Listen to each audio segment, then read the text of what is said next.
Live again. We're talking about finding common ground. How do you connect with people, find that common ground so that negotiations turn out? And everything's a negotiation, right? We think of formal negotiations, we think of governments, we think of key partnerships and agreements, but where we're going to eat lunch can be a negotiation sometimes. In my marriage, finding common ground is a critical thing. 29 years. Hey everybody, I'm Bill Gallagher, scaling coach and host of the Scaling Up Business podcast. Our show comes to you every week, usually a couple times a week, and where this is right about the 500th episode now. We've been around for a little bit, and I'm super love our audience and our guests and our show and like that kind of thing. So I'm excited to bring that to you. Of course, it's all underwritten and supported by the coaching and workshop business that goes along with it. So if you could use some help growing your company, you would love weekly support, lessons, coaching, accountability, all that and more. That's our coaching program. We call the Growth Navigator Coaching Program. We give you a meetup every week with a little bit of coaching and support for your business to get your people, strategy, execution, cash, the leadership right, and get growing and achieve and fulfill and exceed your dreams to make the process easier, faster, and more fun. That's where Growth Navigator Coaching comes in. Not only do we meet online to make it easy every week, but then we also have a few meetups a year in person. And it applies to not just you, but your whole leadership team. So you can all get on the same page. We do annual strategy, quarterly planning. We do it all and all that more. It's about $1,500 a month, just under that, $14.95 a month. And you can find information about Growth Navigator Coaching at scalingcoach.com. So check out that program. If it's not for you, maybe it's for someone you know, please turn them on to it. We start a new group in that program every month. So we've got a spot open now.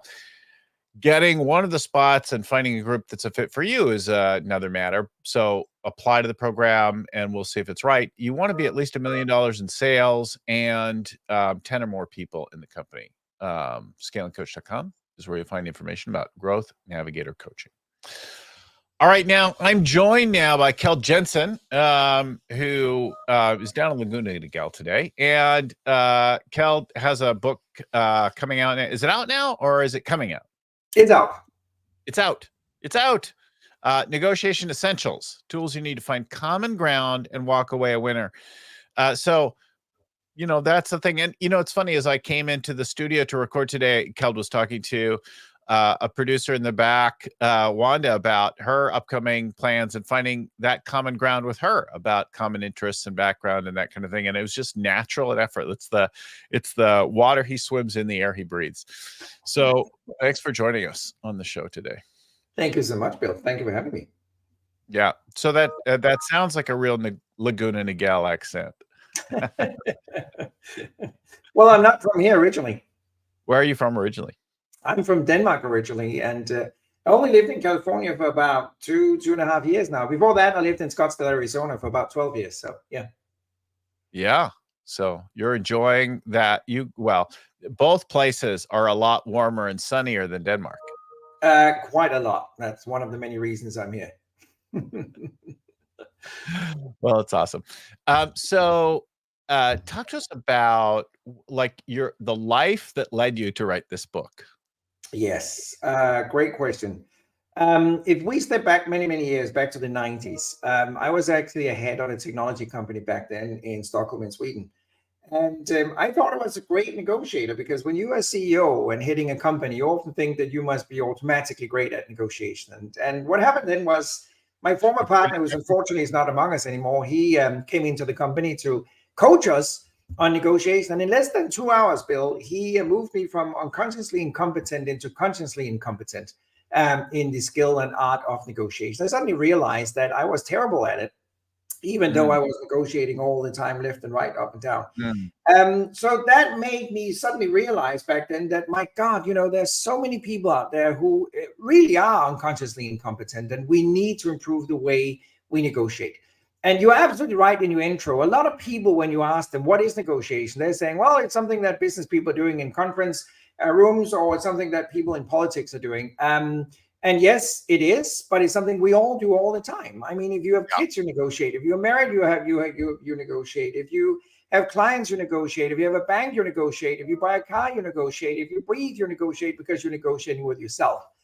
So, Bill, I'm actually claiming we're having 8 to 10,000 negotiations per year. All of us, even those that don't think they negotiate at all. Mm-hmm. That would be many per day. That's a lot per day. Absolutely. Yeah. Absolutely. Have you got kids? Or we can just ask our audience if any of them have kids and just start counting. And that's before you even say good morning to your spouse. So there you go. There's a lot of them. Well, I definitely negotiate with my kids today. So my son's 26, my daughter's 24. We negotiate today about where holidays will be spent, what we're going to do, things like that. But there's always that conversation, right? About how we're going to do. Yep. Yeah, I think that's useful. It's not just contracts. It's every little thing all the time. So why don't we share some stories that help to create a picture of this? The first one you shared in preparation was this client, Blue Holding. Did I say that right? Yes, you did. Yeah. Tell us about them and what happened there and like that. Yeah, absolutely. It's actually a company who won the award from the Organization of Public Procurement Offices for Best Negotiation of the Year. And what they did was they embraced the philosophy that we're introducing in the book, a philosophy called smartmanship. And that's all about that you basically step into negotiation and try to collaborate. And that word, everybody have heard that word before, but a lot of people don't really know what that means. True partnership and collaboration means that you actually step into a meeting or any kind of negotiation, really, Bill, and you open up by say, I'm here to help you reduce your cost, your liabilities, your risk, whatever that is negative for you. And I'm here to help you improve your profit or anything that might be positive for you. Would you be interested in me doing that for you? And I can promise you, Bill, most people will be quiet for a moment and look very suspicious, but they will say yes, because obviously everybody wants help with something, right? Yeah. And after you're done doing that, and you got that acceptance that they wanna get that help from you, then you continue by saying, and I see that your purpose in our meeting today is helping me reducing my cost, my risk, my liabilities, and help me improve my profit or whatever it is I want to improve. So are you willing to do that? So it's really what I'm trying to appeal to and what I'm trying to change in the book is actually the way we perceive negotiation. Because believe it or not, we have basically been negotiating the same way since 1776. Now, yes, we have technology that is helping us today. You and I are sitting here virtually. We can negotiate this way. We can negotiate by email. We can negotiate electronically. So we have obviously technology from a technology point of view developed the way that we collaborate, the way we deal with conflicts. But the mentality is basically the same. And the reason I'm saying 1776 is because that's when the famous philosopher Adam Smith wrote his book, The Wealth of Nation, How Nations Should Trade with Each Other. Back to Blue Colling. The reason that I mentioned them is because they were one of the first organizations that actually embraced this philosophy, won the award. So they're basically going out to their suppliers and clients today and saying, hang on, how can we help you make more money? How can we help you reduce your costs? What can we do to increase and improve our collaboration? So they have moved from that traditional buyer and supplier position to equal partners, where they actually, if you and I, for instance, Bill, were negotiating, I wouldn't see the problem being with you. The problem is not with me either. The problem is like a third party out here. So we have a mutual assignment, you and I. We have to solve that puzzle, which is the third party. So it's not your problem, it's not my problem, it's something we have to solve. So I'm mentioning that company specifically because they're one of the first one in the world who embraced this philosophy, and because they won the award as well. So they are a governmental owned company, by the way, within energy and water treatment. A government, yeah. So you would imagine that the contracts and communities and overseeing bodies would have to negotiate quite a bit with that in a fairly formal fashion. Unlike some of our entrepreneurs who sometimes negotiate very informally. I noticed that one of the things when I find myself in an informal negotiation with someone, one of the hardest things that I notice other people do, and it's easy to spot in other people, less easier in myself, but is that they are reluctant to actually say what they want.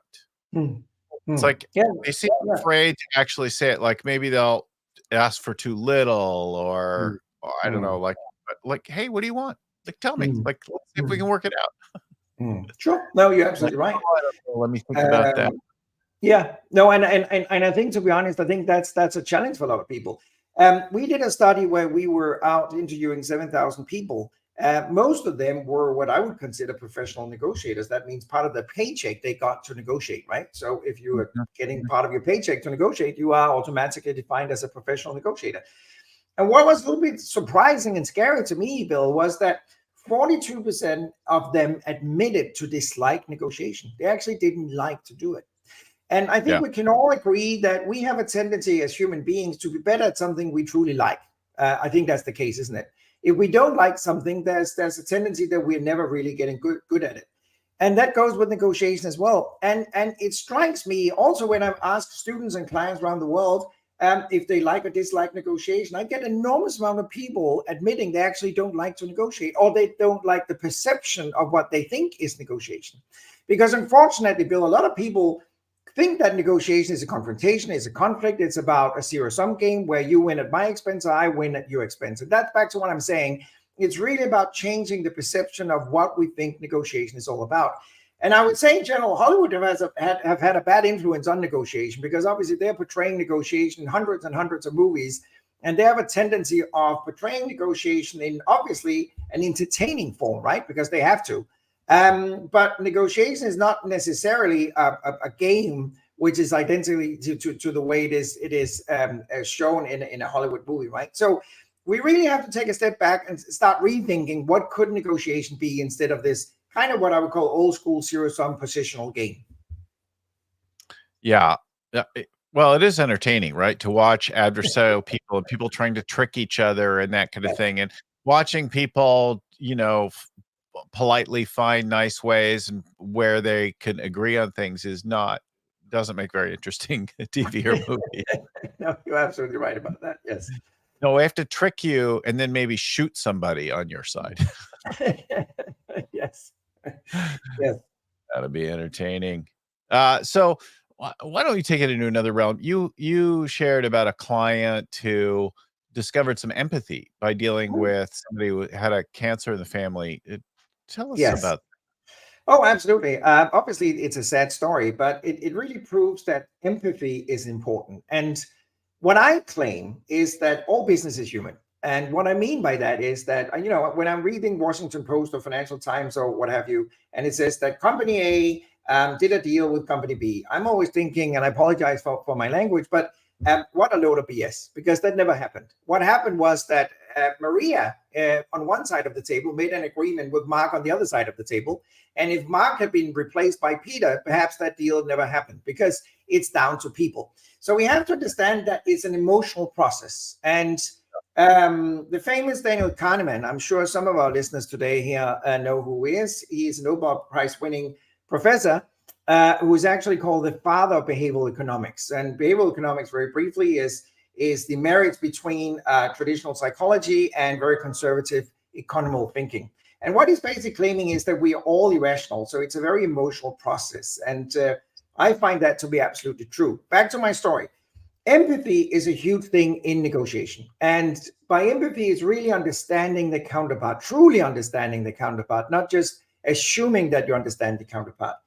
Very famous in the world of negotiation, Professor Daniel Kahneman from Harvard University is actually out preaching, and he's written about it in one of his books as well, that we live in a world where we're in tribes, more tribes really than ever. It's actually amazing since the world is global. But we have a tendency to sit in a tribe, and that means that if you're saying something I don't like or disagree with, I'm not listening to you. I'm not showing empathy. I'm not respecting your opinion being different than mine. My conclusion is just, you're wrong, Bill, and I'm right.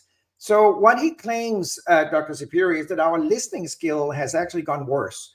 We are not as good as communicating with each other anymore. And just look at the whole political scene in the US. I think that's a great expression and an example of that. Back to my story.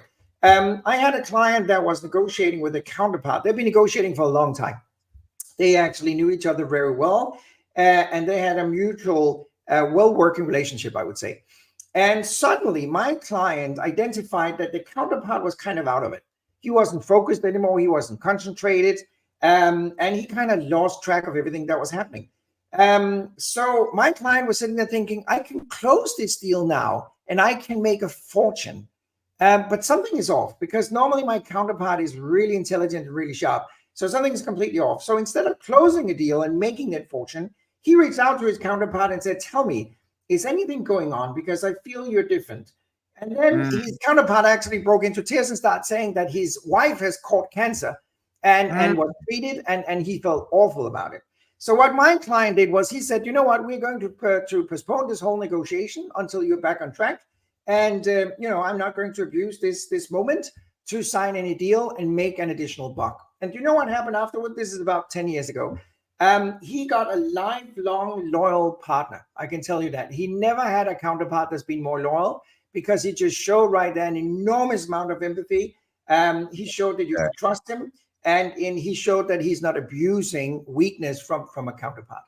And I love that story, partly because it's true and partly because it really shows that long-term pays off. Yeah, it's funny. I often personally collapse, right? Put together selling, pitching, negotiation. Like, it's all me trying to get somebody else to say yes to something. And I think this thing of like considering what matters to them, what do they really want in politics, in personal, in any realm, makes a difference. And when you take the time to actually think about what's it like for this person, what are they doing, what's going on over there, right? Makes a massive difference. Actually listening, thinking about, honoring where they come from. You could be disagreed about it, but having empathy for what they're dealing with, what life looks like for them, because we look at life really differently, don't we? Oh God, yes. Yeah, absolutely. Yeah. Yeah, very important. Yeah, I think it's a powerful thing. And if we would stop, a book that I have talked about a lot, also related, Just Listen, is not at all about negotiation so much, but it supports the basic idea of actually paying attention to, considering the other person. Yep. What's this? You made reference to some German procurement director who did something with negotiating in our show prep. Yeah, that's quite opposite of what I just explained, because I'm working globally, and I'm still working with the same organization in Germany. I'm not going to mention any names, but they have a procurement director there who is, how can I put it nicely, a tough negotiator, very combative. Tough. Very tough, very combative. And we were sitting in a negotiation end of last year in Germany with a supplier to this major German company who's my client. And the procurement officer from my client, as I said, he was really tough. So he was aggressive, he was threatening, he was basically giving the supplier ultimatums that if he would not agree with what my client was saying, he was basically just going to be out of there and they would buy from somebody else.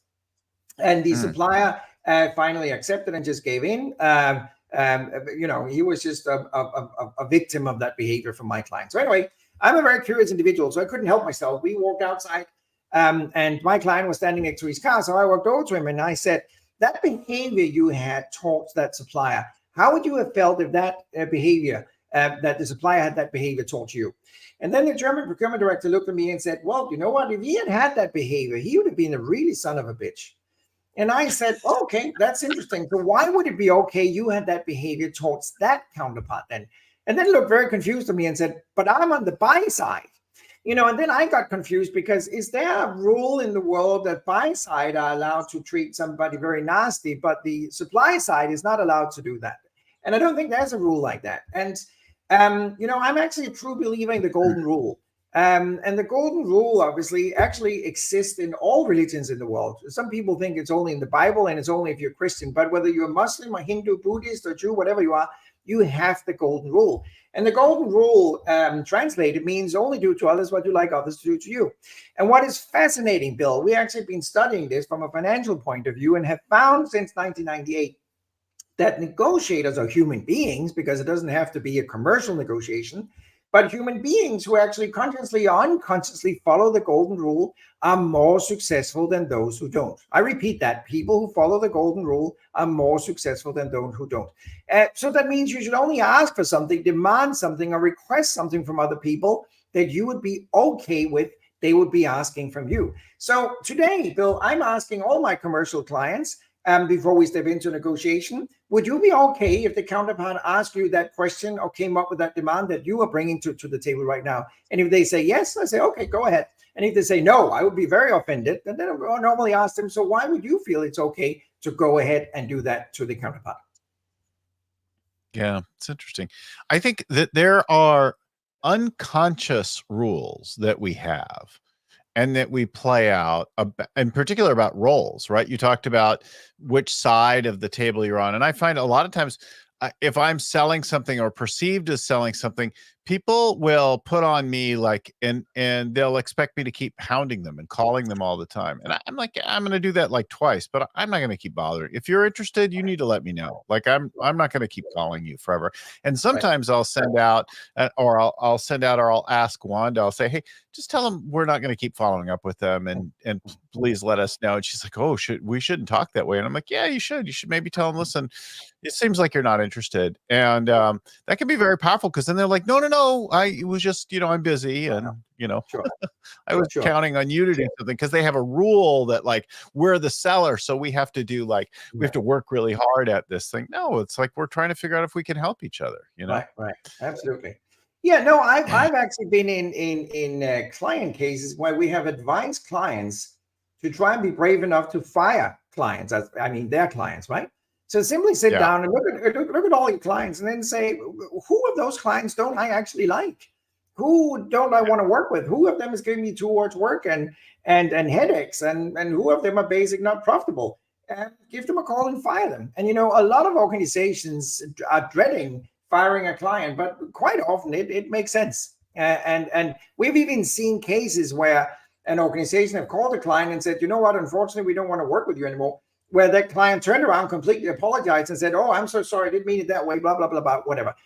So it actually makes sense what you're saying right there, Bill. So you've worked with a lot of really interesting big name companies, Lego, B&O, Mercedes, Novo Nordisk, lots of big name companies. Are there any of these companies that have really surprised you? You don't have to name them or call them out, but I'd love to hear about something where an approach to negotiation was not what you expected, either good or bad, Yes and no. I would say in general, it's not so much the organization, it's down to the individual. Back to what I said earlier. I learned throughout the years that, and I keep repeating that, all business is human. So it's very dangerous to put a label on an organization and saying, they are very good at negotiations, or they're very bad at it, or they're very aggressive, or they're very concessional, because it's down to the individual. Having said that, I do see major differences from one industry to another. So, for instance, if you take, I'm just naming one, there's several of them, but construction have a tendency to be more aggressive, more zero-sum orientated, and more combative. If you move to pharmaceutical, they have a tendency to be way more collaborative. For instance, to give you a very brief example, retail, major retail chains have a tendency to be very hard and very aggressive and combative towards their suppliers as well, especially if they're powerful, like a lot of them are. And I was sitting with a British chain most recently, where the procurement director of that organization said, and I quote, if our supplier have made any money, we have not been good enough at the negotiation table. So he was basically saying, we don't accept them to make any money. And then I approached him and said, but you know what, that's a problem, because you're so powerful in the British market. So if your supplier is not making any money, and there's not a lot of other customers out there, they may go bankrupt. And you know what he told me then, Bill? Then he just looked at me and said, well, I don't care. Then we just find another supplier. And I mean, that is really an essential issue. And from a holistic point of view, and from a macro economic point of view, that is really dangerous, because you're basically exhausting all companies. And I have another client who have a wonderful saying. He's saying it is so, there's a lot of problems doing business with a company who doesn't make any money. And I love that quote, because what it basically means is, if you're working with somebody who's really successful, having a tremendous amount of profit, if you call them with a problem, there's never an issue because they have the means and the resources to help you out, right? But if you call a company that is basically almost dying and are suffering and don't really turn out a profit, there's a headache with everything.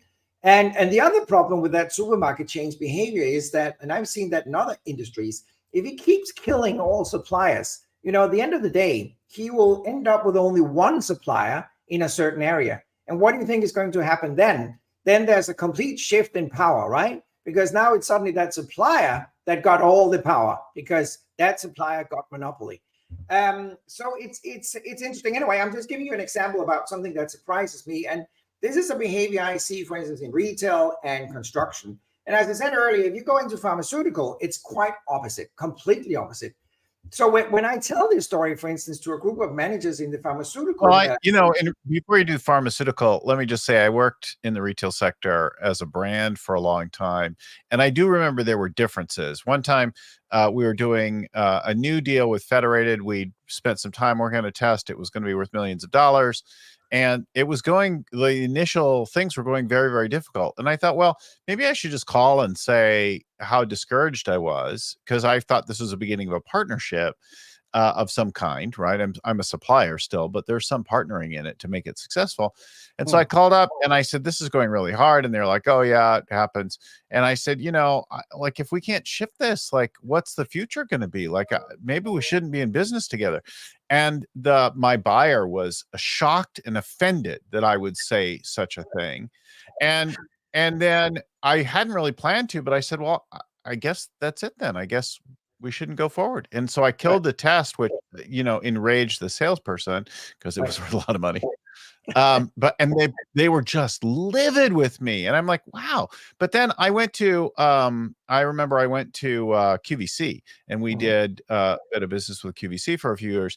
And I went to them and I said, this contract, I'm really worried that, like, if I sign this contract the way it is, it's going to put me out of business. And if something goes wrong, and it's fine if everything goes right, but if anything goes wrong, I'm a little company and you're a huge company. And they're like, you know what, we don't want to put you out of business. Let's change it. We can renegotiate in a few months and after we see how things are. And they changed everything. Same kind of a deal with Amazon. They told me to go to hell. Take it or leave it. And I think you're right. It does. I mean, there's a character to the company, then there's a character to the individual. And they all are like, they're all over the place. And there's the industry character, which is like, we have to make sure that, the supplier is never making any money. Like that's the ultimate game. Like, wow, that's a bizarre kind of thing. And absolutely. And some go through changes, right? We did business for over 20 years with Nordstrom, and they were always pretty win-win, ethical. And then one day things changed and they were like, we don't really care. This is what we want. Go to hell. Right. Yeah, it is interesting. And you see those variation, obviously, from different companies and different areas as well. Absolutely. Tell us about the pharmaceuticals and what you noticed there.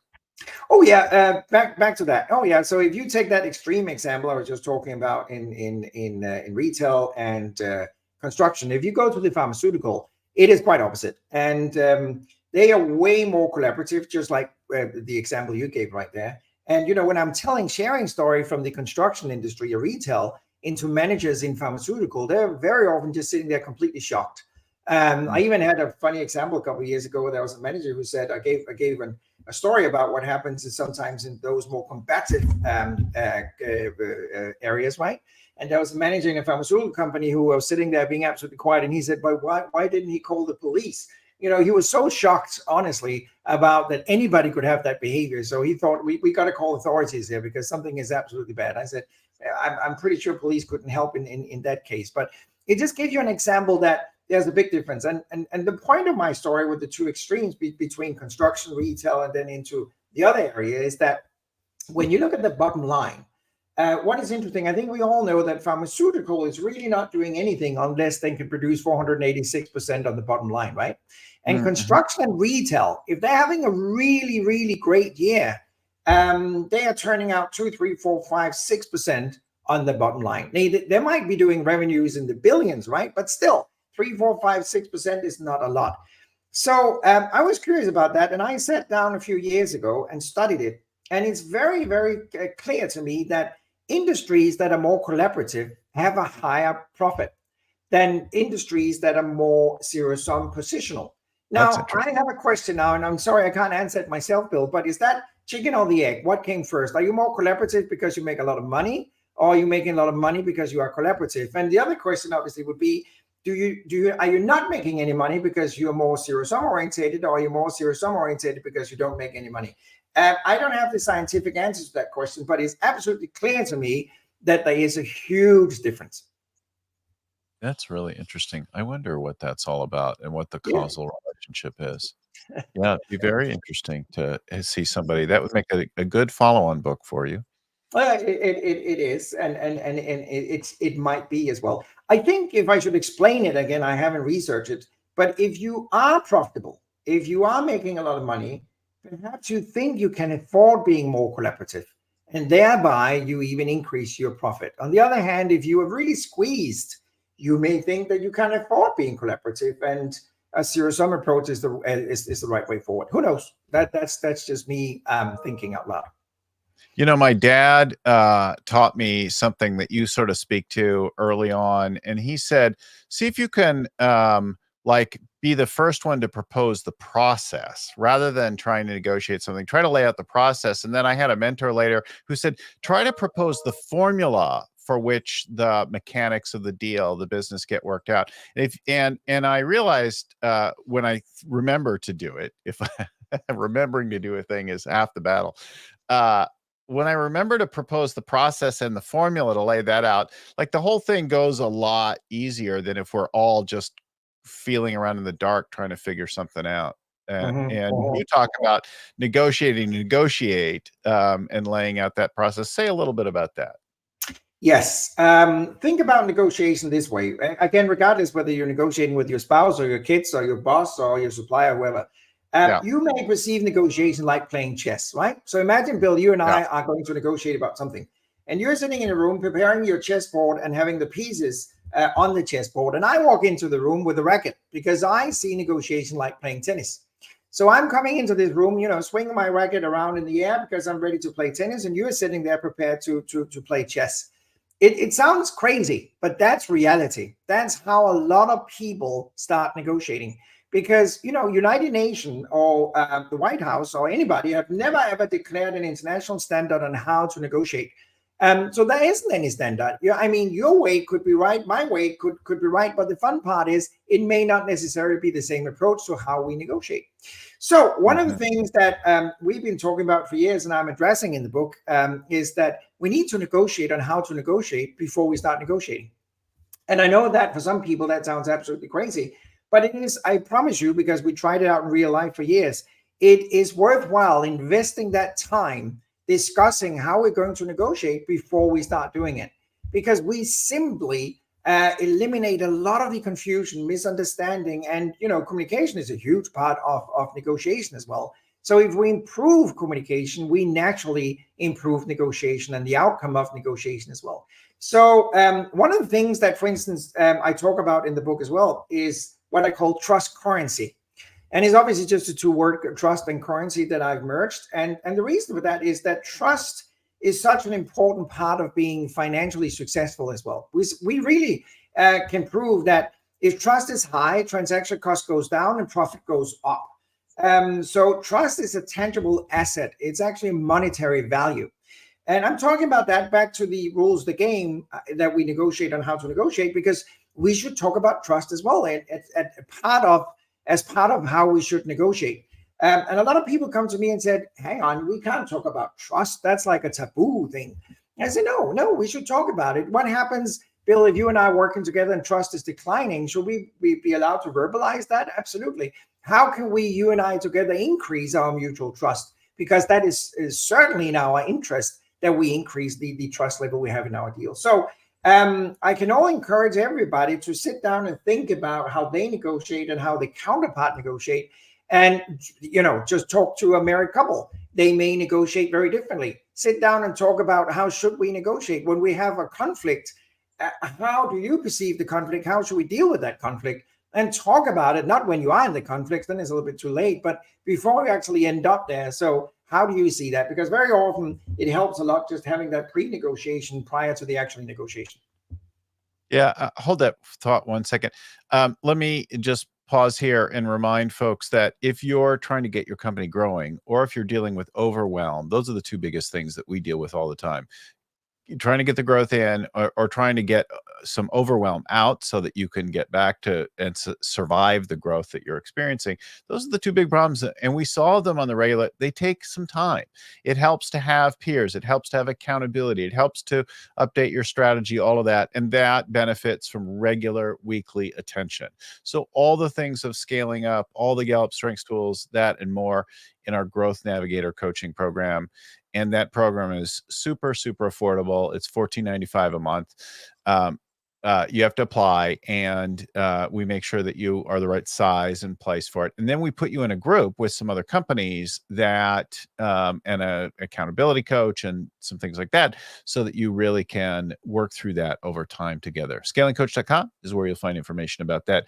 Growth Navigator coaching is the program that is the most affordable. Scalingcoach.com, again, is the website. So, it's interesting in the world of diplomacy and governments and that kind of thing. We know that staffers behind the scenes spend a lot of time negotiating about where the venue is. We'll pick some neutral ground. They argue over the shape of the room and the table, and where people will be seated, and how people will come in, and when the press will be allowed to take pictures, and all these minutia that change things. And in certain rooms, if you control it, like, if you're in the cabinet room in the White House, the president's chair is a little bit higher to make sure that they're slightly elevated over the rest of the cabinet and visitors. And all of these subtle things are designed to elevate ego and protect things and make people feel good and comfortable, or in some cases make somebody feel uncomfortable, mostly to make people feel comfortable though, and to avoid the discomfort and embarrassment and things like that. And that's all. And then of course on the table you often hear beforehand, well, we're not coming together unless we're talking about this, and we're not coming together if that's on the table, and that's all negotiate, right? But you think about it, like, well, I'm not going to do a meeting with you if we're not ready to sign a deal, that kind of thing. Like, are you prepared to sign this thing today? That whole world is negotiating to negotiate exactly what you're talking about. Yeah, absolutely. It is. And there's a lot of negotiation going on before negotiations all the time. And then the other thing I think about, I opened the show with, and I was thinking about a couple of people in particular that I have had to do things with it, and like getting them just to say, what do you want? I'm willing to work with you, but what do you actually want? And some people, that's a real struggle to declare what you want. Absolutely. Yeah. Now, I have spent some time in this country now, and I do love the US. I'm a citizen as well now. But what I found in general, if I should compare to Europe, I was born and raised in Denmark, as we talked about. And well, the big difference I find, and I'm generalizing obviously, between Europe and America is that the average American, I don't want to offend anybody, is really not a negotiator. They are a bargain hunter. They actually don't challenge what is given, So I'm often asking in Europe, do you negotiate when you go out and shop? And people say, yeah, sure I do. Why wouldn't I? And if I ask the same question in the US, a lot of people are saying, no, I don't. Well, when I buy a new car, I do, but that's really it. And I say, why not? And they said, well, you can't do that. And I said, who told you that you can't do that? Well, I don't know. We never did that. So it's interesting to me because Americans are so curious and great people and really adventurous in so many areas. But for whatever reason, they don't challenge quite often what is naturally something that you could negotiate. So, for instance, I've noticed, I guess everybody have noticed how prices have just been increasing like crazy, and inflation going up, and prices have just gone up on everything. And I'm often saying, well, that's the fault of the consumer because they're not challenging the prices. If you did the same thing in France, there would be a strike and people would be out negotiating all the time and saying this is not happening. So there's some pushback where I see the average American, for whatever reason, is not negotiating. And that goes, for instance, in a job with salary negotiations as well.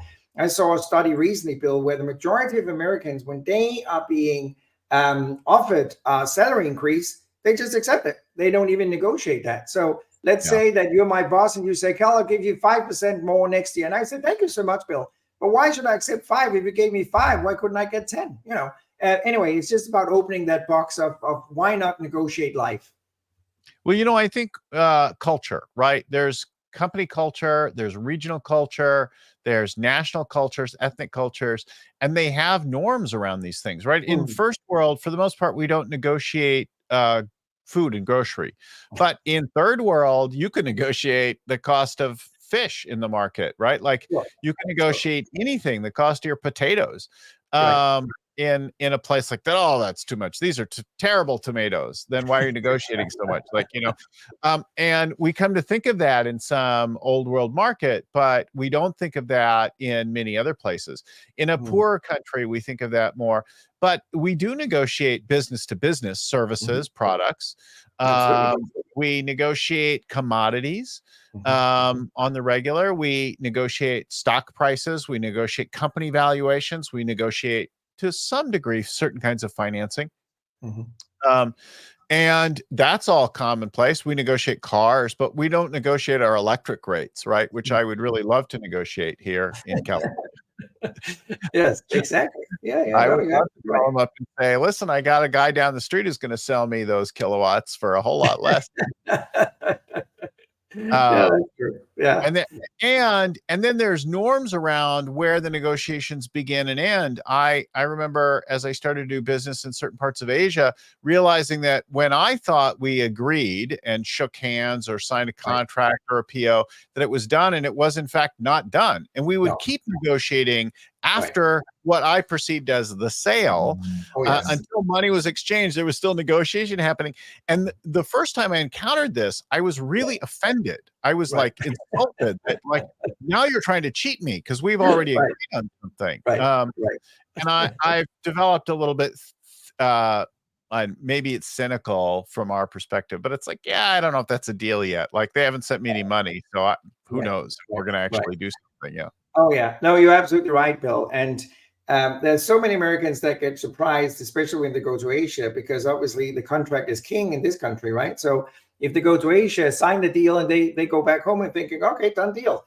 And then nothing happens because, the Asian counterpart found a better offer. So they just move with that. So I often call the contract as just a pause in the negotiation process. And that's regardless whether both parties are willing to actually go with the contract. Because have you thought about it? There's often a lot of negotiation going on post-signing contract as well. Because, there might be issue, new stuff arises. So obviously it's still negotiable. Yes. Well, the book, let's throw up the title of the book on there. Negotiation Essentials, Tools to Find Common Ground on Amazon, Negotiation Essentials. That's a place to go check it out. I want to thank you for coming on the show. I want to send a shout out to Vern Harnish, author and creator of Scaling Up, Rockefeller Habits, Wanda, Christelle, Podfly, Story On, all the people that make our show happen every week. Thanks again, everyone, for watching, for listening. Until next time, keep scaling.